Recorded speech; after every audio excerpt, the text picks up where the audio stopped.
Hello प्यारे सदस्यों, स्वागत है आपका दिव्य गाथाओं के संग्रह में। तो चलिए चलते हैं।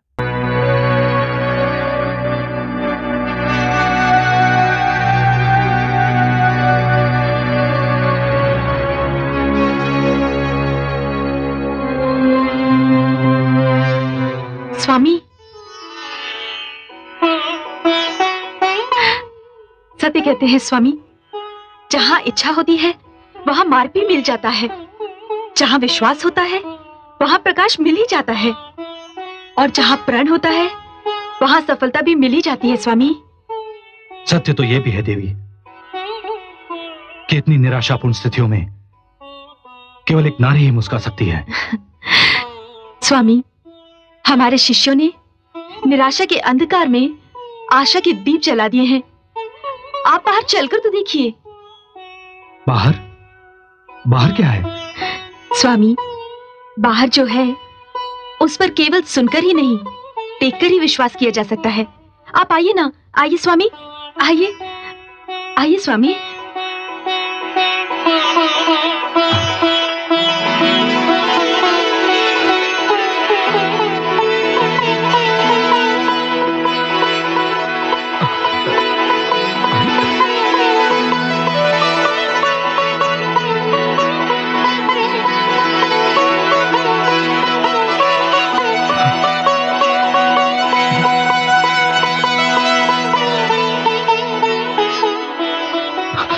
ये सब क्या है देवी? ये सब क्या है? ये तो आप इनसे पूछिए स्वामी।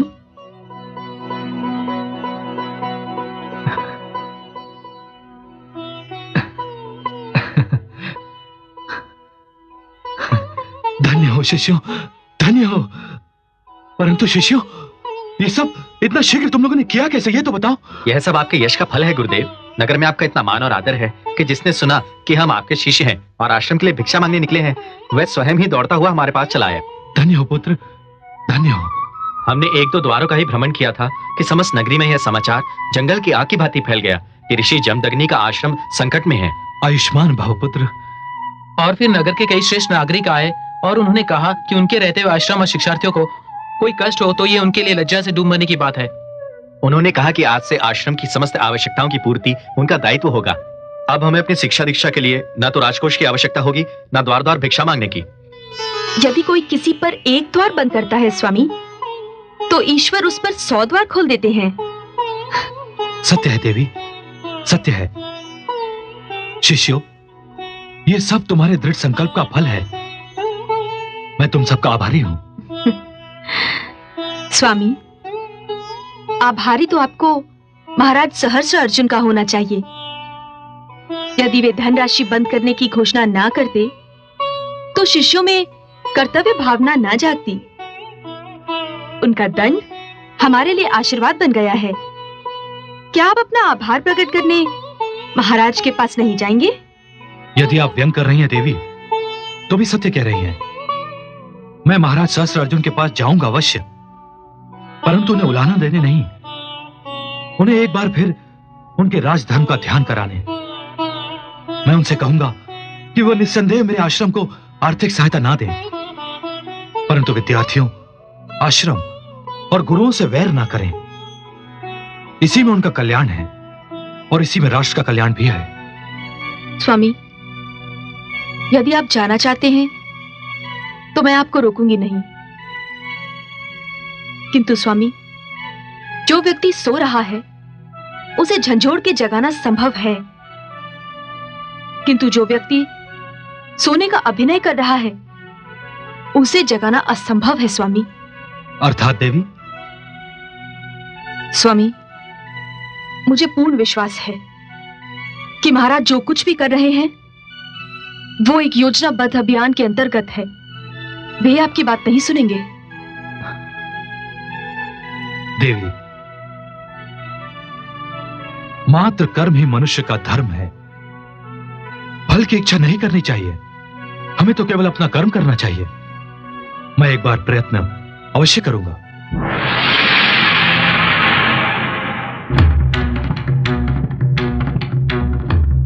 महेशवती नरेश की जय हो। महाराज ऋषि जमदग्नि पधारे हैं। और आपसे मिलने की अनुमति चाहते हैं महाराज। ऋषि जमदग्नि, वो यहाँ क्यों आए हैं? क्या गवों की चोरी की सूचना देने? मैं जानता हूं क्यों आए हैं ऋषि जमदग्नि यहां। ये यहां स्थगित आर्थिक सहायता पुनरारंभ कराने आए हैं। अनुदान मांगने के अतिरिक्त कार्य है क्या है इन ऋषियों का? परंतु सभागार के शिष्टाचार और सिद्धांतों के अनुसार हमें उन्हें बुलाना तो पड़ेगा ही। अच्छा है, उन्हें बुलाना ही चाहिए। मुझे जो कुछ भी कहना है उनके सम्मुख ही कह दूंगा। ऋषिवर को मान सहित बुलाया जाए।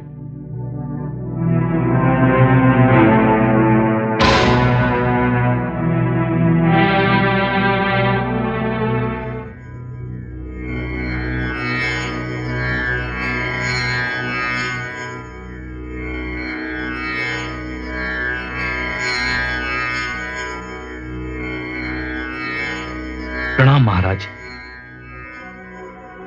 ऋषि जमदग्नि, हमारे सभागार में आपका स्वागत है। यदि आप हमसे अनुदान मांगने आए हैं तो हमारा उत्तर सुन लीजिए। यह संभव नहीं होगा। मैं अनुदान मांगने नहीं आया हूं। तो फिर क्यों आए हैं यहां? शीघ्र बताइए, हमें राज्य के आवश्यक कार्य भी करने हैं। आया तो मैं आपको कुछ स्मरण कराने, कुछ ध्यान दिलाने, कुछ समझाने के लक्ष्य से था। मुझे ऋषियों के उपदेश की ना तो आवश्यकता है और ना ही उनके लिए मेरे पास समय है। मैं जानता हूं महाराज, और मैं ये भी जानता हूं कि वो सब करना आपका भी समय नष्ट करना है और मेरा अपना भी। इसलिए मैं जिस दूसरे कारणवश यहां आया हूं उसे व्यक्त करना चाहूंगा। आपके आने का दूसरा कारण क्या है? मैं आपका आभार प्रकट करने आया हूं महाराज। आभार? हाँ महाराज, आभार। आपके महामंत्री के आगमन और आपके आदेश ने सारे आश्रम में नए प्राण फूंक दिए हैं। क्या कहना चाहते हैं आप? महाराज, मेरे शिष्यों के प्रयास के फलस्वरूप आश्रम में दूध धान्य की वर्षा हो रही है। नगर के श्रेष्ठ नागरिकों ने और नगर सेवकों ने आश्रम को हर प्रकार की सहायता का आश्वासन दिया है। अब मेरे आश्रम को आपके अनुदान की कोई आवश्यकता नहीं। आप मेरा अपमान करने आए हैं यहां ऋषि जमदग्नि? अपमान? आपके राज्य में आभार को अपमान कहते हैं महाराज? अपनी सीमा में रहो ऋषि जमदग्नि। मैं अपनी सीमा को अच्छी तरह से जानता हूं, परंतु आप अपनी मर्यादा को भूल चुके हैं महाराज, और अपने धर्म को भी। अब भी कुछ नहीं गया है। आप पलट सकते हैं, विनाश के पथ पर अपने बढ़ते हुए पग रोक सकते हैं। तुम मुझे उपदेश देने वाले होते कौन हो? यह उपदेश नहीं है महाराज, मेरा परामर्श है, और यह परामर्श देना मेरा गुरु धर्म है, ऋषि धर्म है, ब्राह्मण धर्म है। तुम मेरी सहनशीलता की परीक्षा ले रहे हो ऋषि जमदग्नि। इससे पहले कि सभागार में कोई अनहोनी हो जाए, चुपचाप यहां से चले जाओ। अनहोनी तो आप कर चुके हैं राजन। भला गौओं की चोरी से बढ़कर अनहोनी क्या हो सकती है? आज तक ऐसा घृणित अपराध किसी ने नहीं किया। परंतु वत्स, गौओं की चोरी से यहां होने वाली बातों का क्या संबंध है? बहुत गहरा संबंध है ऋषिवर। आज जो बातें हो रही हैं उसकी जड़ें चोरी की इसी घटना में हैं। मैं कुछ समझा नहीं वत्स। आपकी गौएं नर्मदा के तट पर शिवालय के पास एक बाड़े में हैं। आप उन्हें वहां जाकर ले सकते हैं। तुम्हें कैसे ज्ञात हुआ? आपने तो इस सत्य को छिपाने का बहुत प्रयत्न किया था, किंतु सत्य बहुत देर तक छिपा नहीं रहता राजन। मैं कुछ समझा नहीं वत्स। आपकी गौओं की चोरी महाराज सहस्त्रार्जुन ने करवाई थी। गुरु वशिष्ठ का आदेश है कि आप सर्वप्रथम अपनी गौओं को अधिकार में ले लें।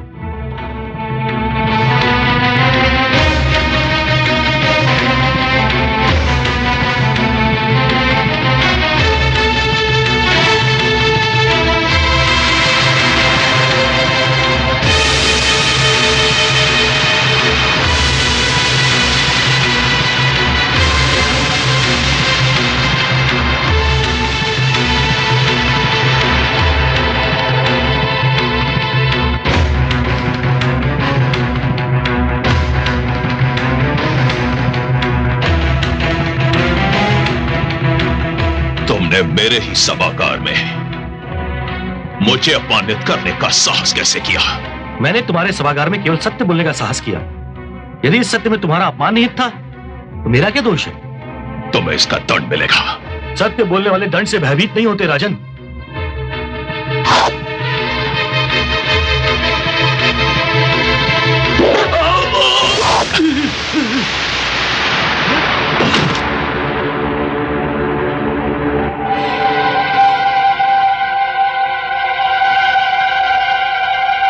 ऋषि जमदग्नि के आश्रम को जलाकर राख कर दिया जाए।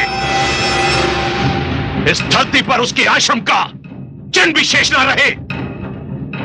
वहां की हर वस्तु को आग लगा दी जाए। हमारी आज्ञा का पालन किया जाए। जो आज्ञा महाराज।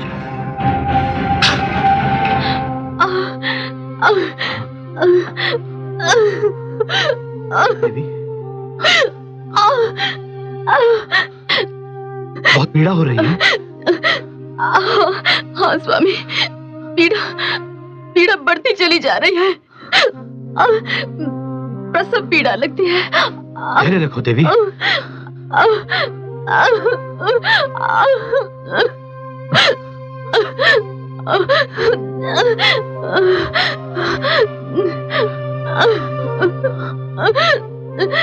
स्वामी, भृगुवंश की बेल में एक और कली टूटने वाली है।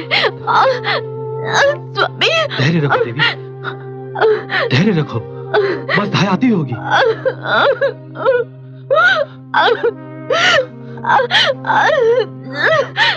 धैर्य रखो।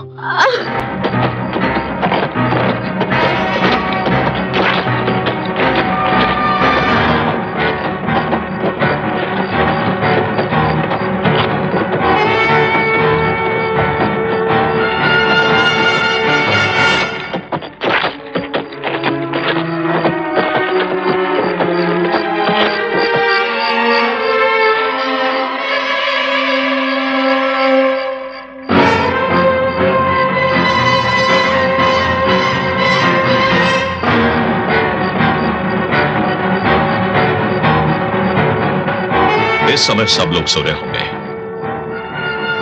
एक एक करके जाओ। एक बात ध्यान में रहे, कोई भी प्राणी जीवित नहीं बचना चाहिए। जिस अपराध का कोई प्रमाण नहीं होता, संसार उसे दुर्घटना समझकर भुला देता है। जाओ। जो आज्ञा।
माताश्री, सारा आश्रम अग्नि की लपटों में घिर गया है। उठिए, हमें यहाँ से शीघ्र निकलना होगा। माता स्वयं अपने बल पर नहीं चल सकती, इन्हें उठाकर ले जाना पड़ेगा। देवी, उठिए देवी, सारा आश्रम अग्नि की लपटों में घिर गया है। हमें यहाँ से शीघ्र निकलना पड़ेगा। स्वामी, अब मेरी चिंता छोड़िए। आप विद्यार्थियों के प्राण बचाइए स्वामी।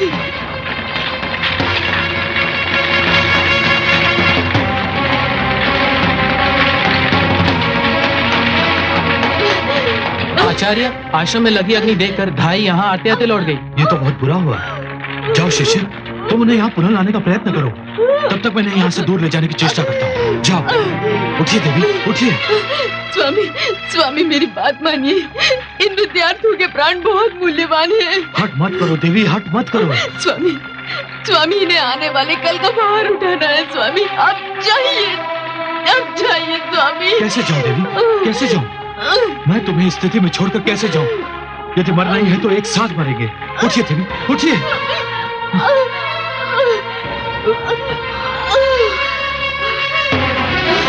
हे प्रभु, हे पद्मनाभ, हमारी रक्षा कीजिए।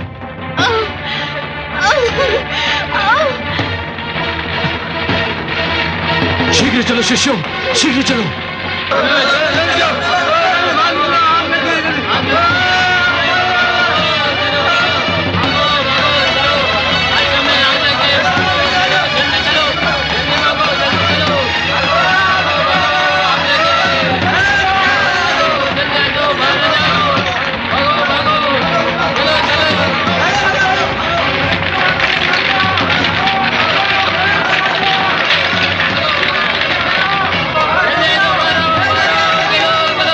चलो वीरों, अपना अभियान समाप्त हो गया। मैंने अपने राज्य में ऋषि कुल और आश्रम शक्ति को जलाकर भस्म कर दिया। चलो।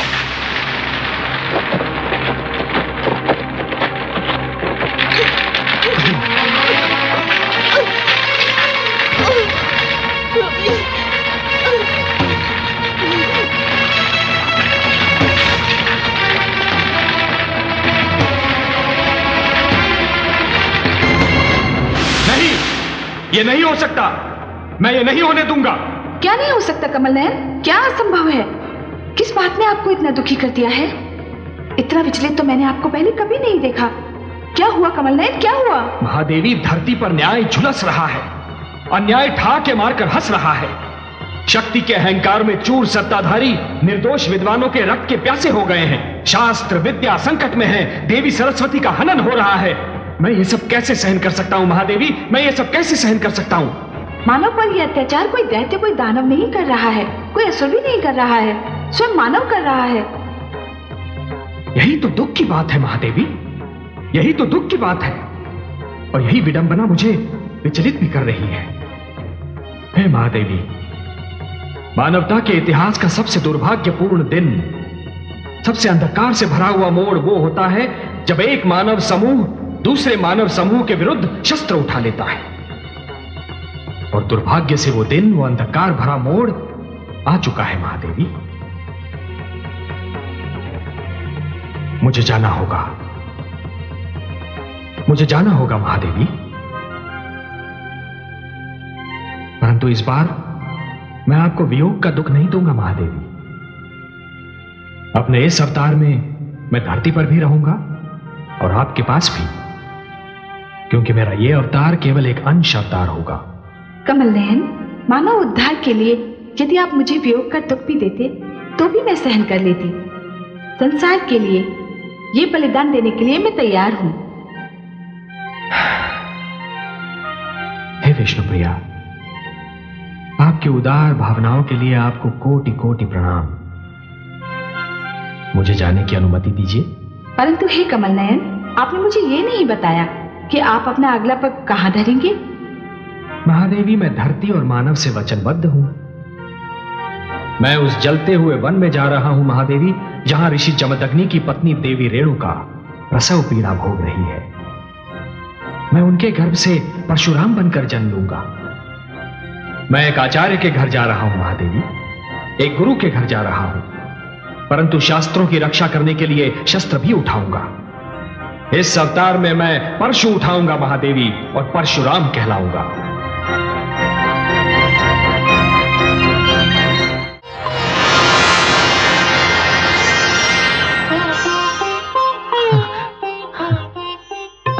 देखिए देवी,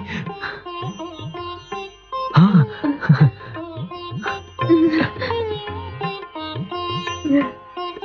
हे प्रभु, आप धन्य हैं प्रभु, धन्य हैं।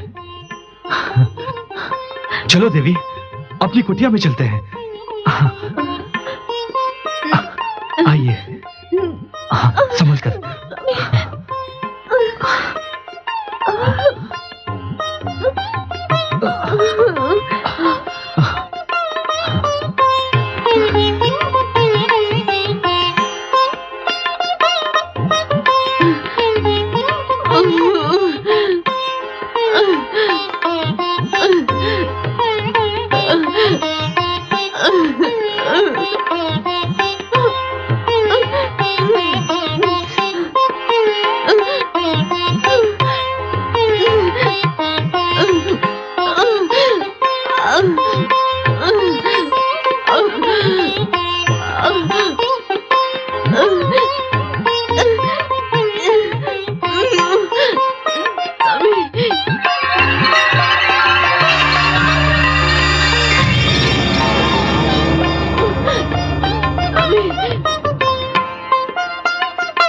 अरे धाई माँ आ गई, धाई माँ आ गई।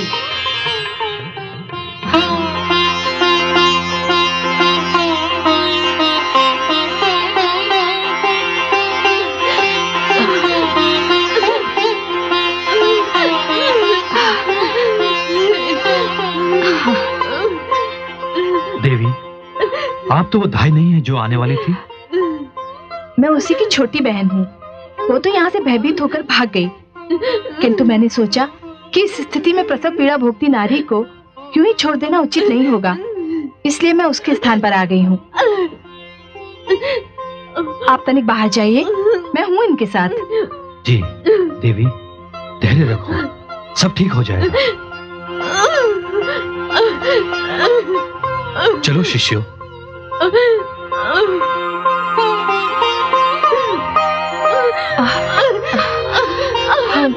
हाँ हाँ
धन्य है लीलाधारी आप, धन्य है आपकी लीला। देवी रेणुका, आपको कदाचित ये कभी ज्ञात नहीं हो सकेगा कि आपके पास कौन आई थी और आपको क्या देकर चली गई। मैं अपनी धरोहर आपको सौंप कर जा रही हूँ।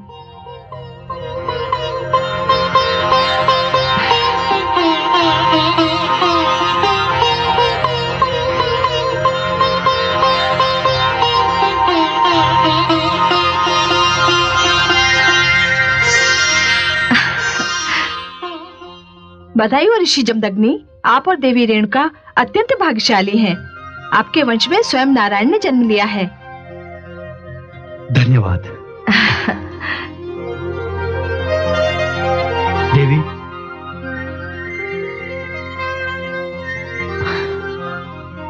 बधाई हो देवी।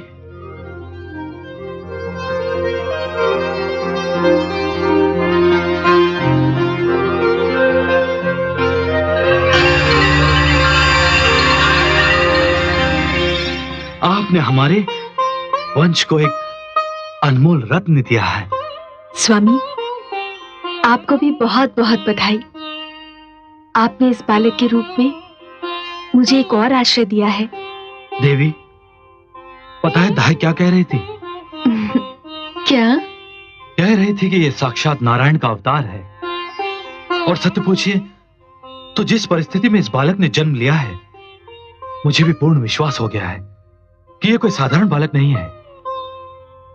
स्वामी, आप इस बालक का नामकरण इसी क्षण कर दीजिए। जैसी आपकी इच्छा। हे देवी, ये भृगुवंशी राम कहलाएगा। मेरा राम। और ये उन सब का विरोध करेगा, उन सब का सर्वनाश करेगा जो आश्रम को मिटा।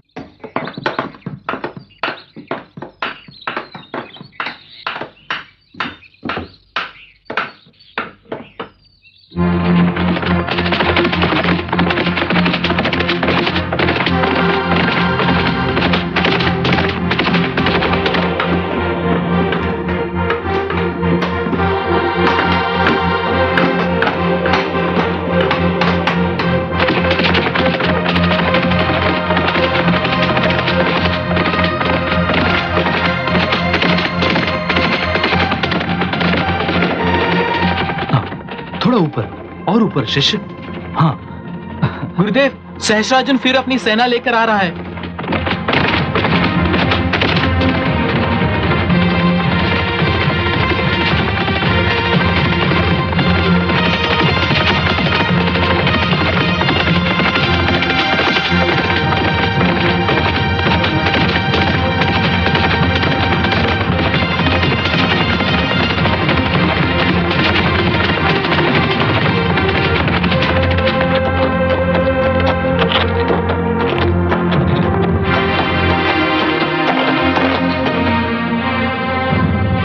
मुझे आपकी प्रशंसा करनी पड़ेगी ऋषिवर। मैं आश्रम जलाते जलाते थक गया हूं। आप आश्रम बनाते बनाते नहीं थके। उसका कारण है राजन। क्या कारण है? आप जिन्हें आश्रम समझते हैं, वास्तव में वो आश्रम नहीं है, विद्या और ज्ञान के प्रतीक है। और विद्या और ज्ञान ऐसी वस्तुएं हैं जो किसी युग में घटेंगी नहीं, बढ़ती ही रहेंगी। और उनके मिटने का तो प्रश्न ही उत्पन्न नहीं होता। उन्हें मिटाने का प्रयास करने वाले स्वयं थक जाएंगे, जैसे आप थके जा रहे हैं। यह विद्या और ज्ञान के केंद्र नहीं है ऋषि जमदग्नि। यह हम जैसे राजाओं की शक्ति पर प्रतिबंध लगाने के केंद्र है। हमारी स्वतंत्रता को समाप्त करने के लिए बनाए गए हैं ये आश्रम। प्रतिबंध तो जीवन का एक नियम है राजन। सूर्य, चंद्रमा, धरती, आकाश, पर्वत सब अपनी अपनी सीमाओं में बंधे हुए हैं। और यदि ये सब अपनी सीमाओं का उल्लंघन कर देना राजन, तो इस समस्त सृष्टि में उथल पुथल मच जाए।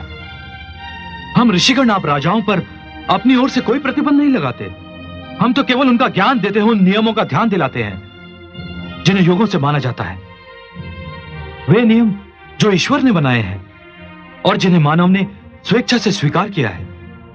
यह आश्रम भी उन्हीं नियमों का प्रचार करते हैं राजन।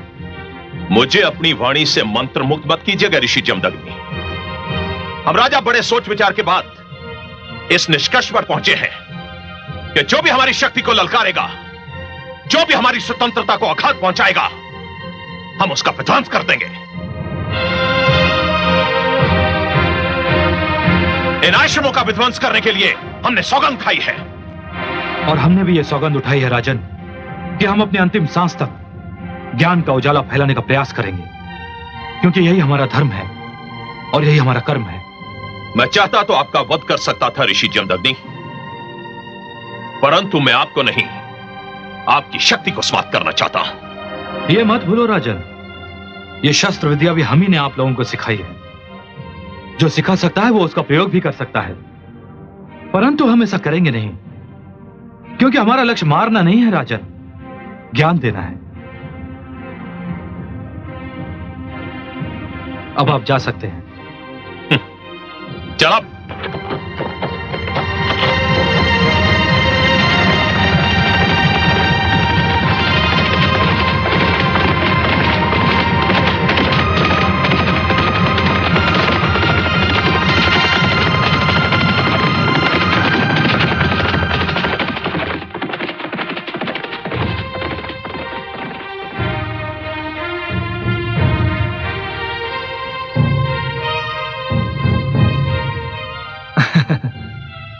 पता है देवी, ये ऐसा क्यों कर रहा है?